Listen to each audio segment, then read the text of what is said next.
नमस्कार साथियों, बेस्ट ज्ञान चैनल पर मैं बीरम सिंह आप सभी का स्वागत करता हूं। आज के इस वीडियो में प्रधानमंत्री किसान सम्मान निधि योजना के बारे में हर एक प्रश्न का जवाब हम देखेंगे। छोटा सा वीडियो है, ध्यान से पूरा देखिए ताकि पूरी जानकारी आपको मिल पाए। बहुत सारे प्रश्न इस योजना के संबंध में लोगों के मन में है, खास तौर पर पेमेंट से रिलेटेड क्वेश्चन ज़्यादा है। इसी की बात सबसे पहले कर लेते हैं। हाल ही में 10 अगस्त को प्रधानमंत्री नरेंद्र मोदी ने इस योजना की छठी किस्त कुछ राज्यों में जारी की थी, लेकिन आपको बता दें देश के जितने भी ज़्यादातर राज्य हैं वहाँ पर 4 किस्तें प्रधानमंत्री किसान सम्मान निधि योजना की मिल चुकी हैं। अलग अलग राज्यों की हम बात करें, सबसे पहले बात करें पहली किस्त की, तो पहली किस्त जो इस योजना की है और दूसरी किस्त जो इस योजना की है पश्चिम बंगाल को छोड़कर देश के सभी राज्यों में मिल चुकी है सभी किसानों को। बात करें तीसरी किस्त की, तो तीसरी किस्त में ज़रूर कुछ राज्य छुटे हुए हैं। इन राज्यों की हम बात करें तो इन राज्यों में पूर्वोत्तर के कुछ राज्य हैं, पश्चिम बंगाल है, ओडिशा है। ये राज्य है जहाँ पर तीसरी किस्त कम किसानों को मिली है, लेकिन फिर भी 50% से ज़्यादा किसानों को यहाँ पर भी तीसरी किस्त मिल चुकी है। बात करें हम फोर्थ इंस्टॉलमेंट या चौथी किस्त की, तो चौथी किस्त भी लगभग सभी राज्यों के किसानों के खाते में जारी हो चुकी है। पाँचवीं और छठी किस्त जरूर कम किसानों के खाते में आई है। बात करें मध्य प्रदेश की, तो मध्य प्रदेश के किसानों के केवल 10% लोगों के खाते में छठी किस्त आई है। इसलिए यदि आपके खाते में भी पीएम किसान योजना की पाँचवीं या छठी किस्त नहीं आई है तो चिंता की कोई बात नहीं है, लेकिन तीसरी या चौथी किस्त यदि आपके खाते में नहीं आई है तो ज़रूर सोचने वाली बात है, क्योंकि तीसरी किस्त और चौथी किस्त लगभग हर एक किसान के खाते में केंद्र सरकार या नरेंद्र मोदी जी डाल चुके हैं। अब बात करें कि पैसा नहीं आया है तो क्यों नहीं आया है। बहुत सारे कारण हो सकते हैं। इसमें सबसे बड़ा कारण है कि आपके आधार, बैंक खाते और आपके नाम में जो पट्टी में है यानी कि पटवारी के रिकॉर्ड में है, इनमें अंतर हो। जैसे कि आपके नाम की स्पेलिंग आधार कार्ड में अलग है, बैंक खाते में अलग है और पटवारी के रिकॉर्ड में अलग है। तो इस बात को आप चेक कर लें कि इन तीनों में आपका रिकॉर्ड जो है मिलना चाहिए। दूसरी चीज़ ये है कि आपके बैंक खाता नंबर गलत हो या आईएफएससी नंबर में कोई गलती हो गई हो तो वह एक बार चेक कर लीजिए। इसके अलावा और भी कुछ कारण हो सकते हैं, जैसे कि अधिकारी के स्तर पर आपकी जानकारी नहीं भेजी गई हो तो आप पटवारियों से अपने संपर्क कर लें। पीएम किसान योजना का जो भी स्टेटस आपका है वह पीएम किसान पोर्टल पर अवेलेबल रहता ही है। बेनिफिशियरी स्टेटस का जो ये ऑप्शन है यहाँ पर आप देख सकते हैं। इसके अलावा जो न्यू फार्मर रजिस्ट्रेशन है, यहाँ पर जाकर के आप रजिस्ट्रेशन भी करवा सकते हैं। न्यू रजिस्ट्रेशन के संबंध में कुछ लोगों के मन में शंकाएं हो सकती हैं, खास तौर पर सरकारी कर्मचारियों के मन में। तो यहाँ पर मैं स्पष्ट कर दूं कि ग्रुप डी या फिर चतुर्थ श्रेणी के जो कर्मचारी हैं वह भी इस योजना में पात्र हैं। साथ ही में वे सभी कर्मचारी जिनकी पेंशन 10,000 रुपये से कम हो वे भी इस योजना में पात्र हैं। लेकिन यदि आप किसान भी है फिर भी आप आयकर देते हो तो इस योजना में पात्र नहीं है।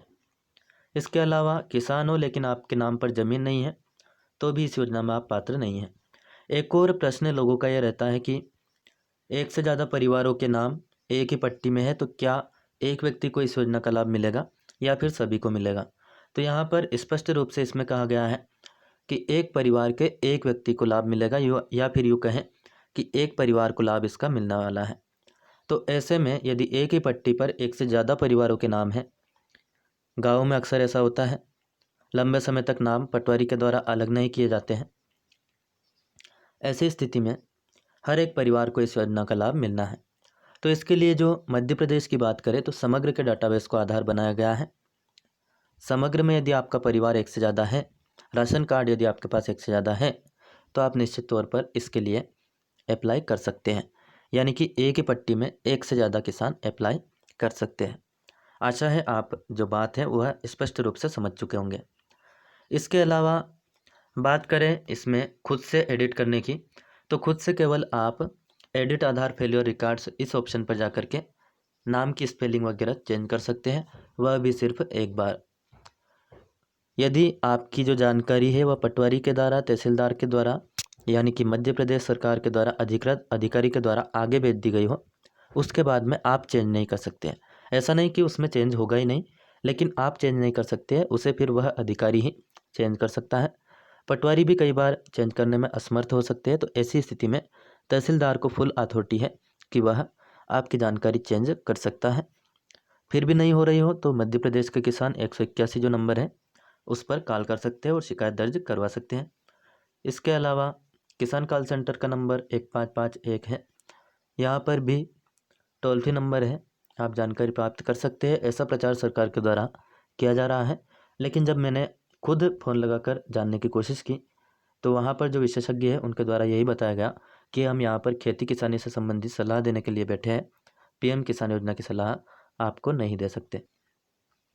यह महत्वपूर्ण जानकारी हमने दोस्तों देखी।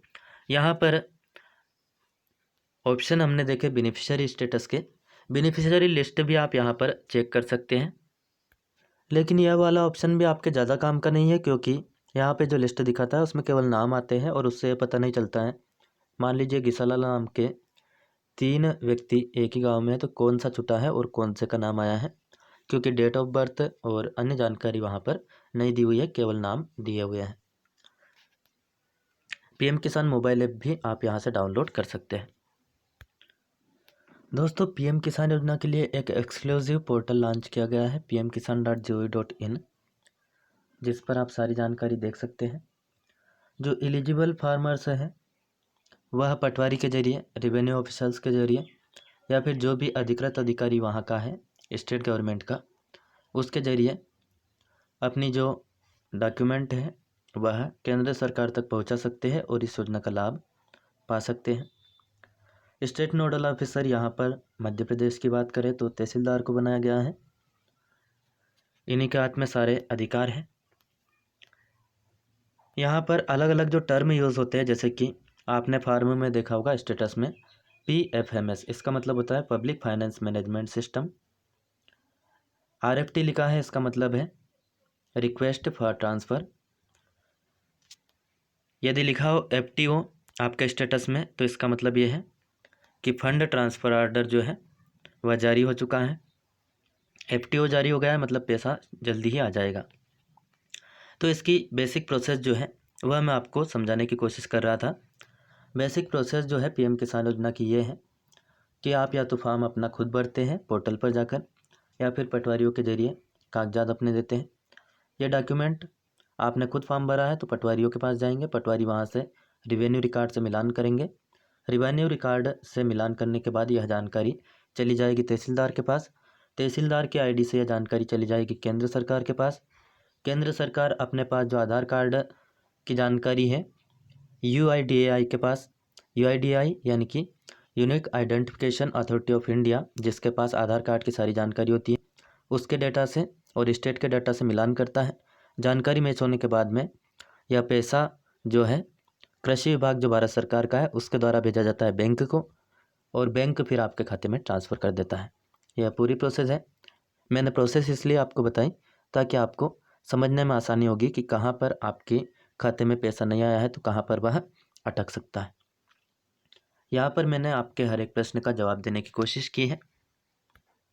फिर भी कोई प्रश्न आपके मन में हो तो कमेंट करके पूछ सकते हैं, मुझे व्हाट्सएप भी कर सकते हैं मेरे नंबर पे 9009110386, ये मेरा नंबर है। वीडियो अच्छा लगे तो प्लीज़ लाइक ज़रूर कर दीजिए, अन्य दोस्तों को भी शेयर कर सकते हैं, और इस चैनल को आपने अभी तक भी सब्सक्राइब ना किया हो तो सब्सक्राइब ज़रूर कर लीजिए। धन्यवाद। जय हिंद, जय भारत।